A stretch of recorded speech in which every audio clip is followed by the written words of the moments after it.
is ABC 7 at 5.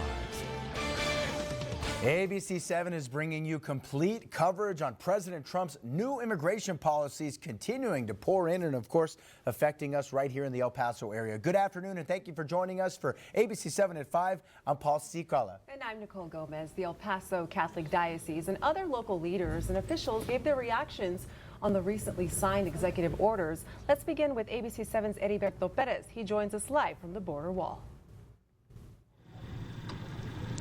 Good afternoon, Paul, Nicole. Today, El Paso leaders emphasized that the city and the county are a welcoming and faith community. And El Paso Bishop Mark Seitz also criticizing the deployment of thousands of troops to our border soon, saying that they are untrained asylum law and community safety. And speaking about the reversal of the sensitive locations policy, Bishop Seitz said for years this policy has ensured a basic level of trust essential for a healthy and functioning community, also saying yes, law enforcement must be able to do their job and keep the community safe, but that is not what the reversal of this policy does, according to Bishop Seitz. Local leaders want to keep the El Paso community safe, and El Paso County Judge Ricardo Samaniego also reacted. Take a listen. I don't want a mom, and this is the intricacies of what's happening with the administration and the executive orders. I do not want a mother to be 5 blocks away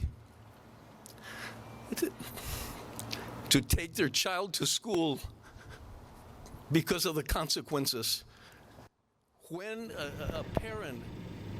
And Paul, Nicole, Bishop Seitz, County Judge Samaniego, and other officials at the news conference agreed on the importance the border has for the nation and what some local residents have told them on how they feel about these executive orders and other concerns. I will have their stories coming up tonight on ABC 7 at 6. Reporting live from the U.S.-Mexico border, Heriberto Perez, ABC 7. Thank you, Heriberto. Obviously, a lot of leaders here very emotional with this topic. Thank you.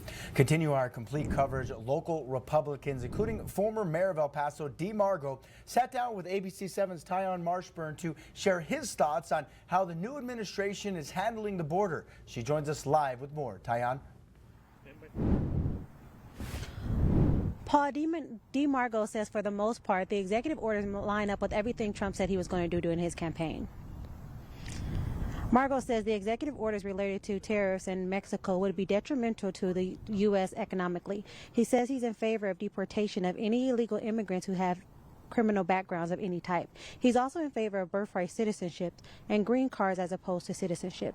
He says it takes away the political argument and immigrants can work and be under Social Security and legal to an extent without the ability to vote. We need reform. We've needed reform since 1986. I said that when I was a mayor, and I've talked about it. I think it ought to be done incrementally. I think the litigation by the state of Texas against Annunciation House is misplaced. I always thought they were a tremendous NGO during our first immigration crisis.